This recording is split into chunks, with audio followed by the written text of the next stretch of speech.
Ok, certinho. O pessoal continua aí participando com a gente e hoje eu estou recebendo aqui no nosso programa, gente, a minha amiga Luzilda. O pessoal já viu a Luzilda, os nossos telespectadores, porque já fizemos várias matérias com ela, principalmente no que se refere à questão dos direitos da pessoa com deficiência, viu? Na próxima semana haverá uma programação na cidade e ela está aqui para poder fazer um convite muito especial para a galera que está em casa. Tudo bem, Luzilda? Estou aqui falando em nome da Associação das Pessoas com Deficiência de Araguaína, também do Conselho Municipal das Pessoas com Deficiência e também em nome da Defensoria Pública do Estado do Tocantins.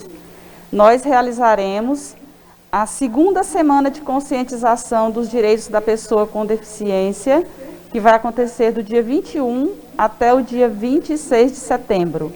Nós iniciaremos a nossa programação com uma carreata na segunda-feira, às 7h30 da manhã. Nos concentraremos na Via Lago e de lá nós sairemos em carreata até o estacionamento público da feirinha. Todo mundo pode participar. Lembrando que tem que seguir aquelas medidas de prevenção, Sim, né? Todas as medidas de prevenção. Inclusive, esse ano nós temos um ano atípico, né, em função da pandemia. E geralmente nós fazemos uma caminhada, a nossa caminhada já é uma tradição. Esse ano nós estávamos programando a nossa 8ª caminhada da pessoa com deficiência. Mas, infelizmente, com a pandemia, nós vamos ter que fazer uma carreata, né? Por causa das medidas de prevenção e segurança, nós só fomos autorizados a fazer a carreata, porque cada pessoa vai ficar dentro do seu carro e não vamos ter aglomeração. Todo mundo seguro, né? E como é que está a questão dessa... A gente sempre fala muito em direitos, questão de acessibilidade também. Como é que anda essa situação aqui em Araguaína? A acessibilidade está faltando? Como é que você avalia hoje o município? Bem, no município de Araguaína nós temos uma luta muito grande já, né, falando de inclusão e de acessibilidade, principalmente de acessibilidade nas vias públicas. Nós já vimos obras que foram construídas sem acessibilidade, depois a gente tem que reclamar. Um grande exemplo que nós temos, a gente sempre fala sobre isso, é a Via Lago, mas ainda bem que com todos os procedimentos que foram tomados, né, as medidas que foram tomadas, inclusive pela própria Defensoria Pública do Estado, junto com a associação e com o Conselho, nós conseguimos com que a Prefeitura revesse esse posicionamento e está trabalhando na obra, reimplantando, tentando, né, reimplantar essa acessibilidade. Aos poucos a gente tem visto que lá já foi colocado o piso tátil, né, que é o que o cego usa para se guiar.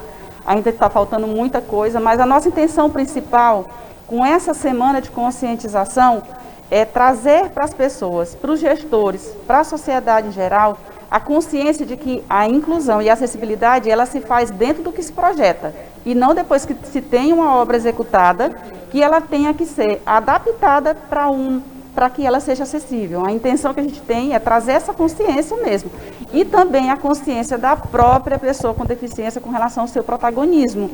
Ela precisa estar nos espaços, para que sendo vistas, como dizem o ditado, né, serem lembradas, porque a acessibilidade ela pode vir com isso, né? À medida que se projeta, já se faz um projeto acessível, que ele vai ter um custo muito menor e vai estar muito menos constrangimento para as pessoas.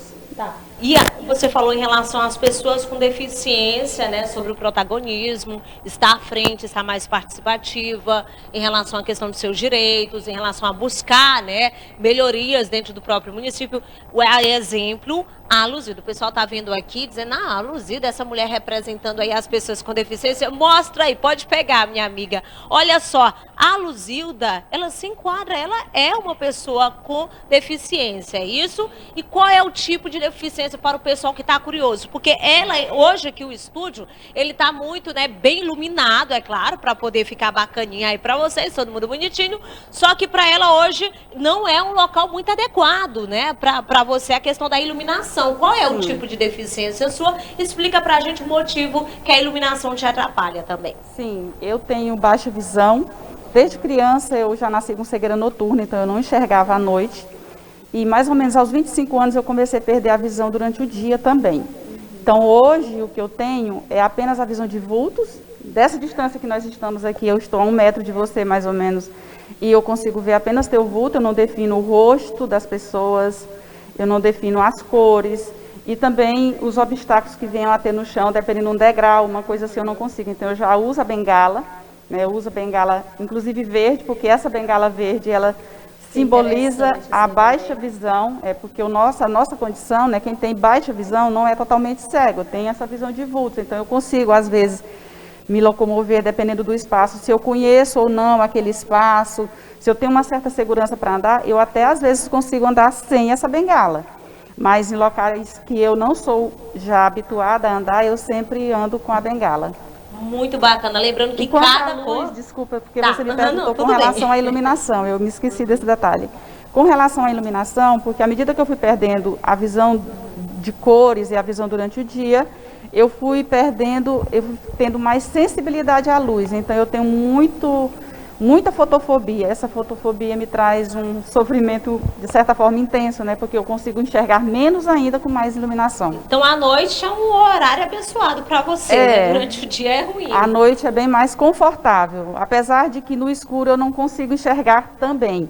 Só que a iluminação, além dela atrapalhar a minha visão, ela me dá um desconforto e uma sensação de dor mesmo, né? Então essa iluminação aqui não é legal. Vamos encerrar a entrevista. Luzilda, muito obrigada de verdade. Você é um exemplo aí para muita gente. Eu sei que quando uma pessoa acomete com algum tipo de deficiência, às vezes, isso no decorrer da vida, às vezes tem gente que nasce, mas às vezes adquire com a idade, com o tempo. Às vezes muitas pessoas pensam que aquilo é o fim da vida e não é. Pelo contrário, é a continuação, às vezes é o reinício, a exemplo da minha amiga Luzilda, que está aqui com a cara e a coragem representando uma grande quantidade de pessoas com deficiência em Araguaína que precisa lutar pelos seus direitos. Eu preciso encerrar por causa do tempinho, mas muito obrigada. Viu, eu agradeço a oportunidade e convido a todos para estarem, principalmente na nossa carreata na segunda-feira, às 7h30 da manhã. Muito bom, o convite foi feito.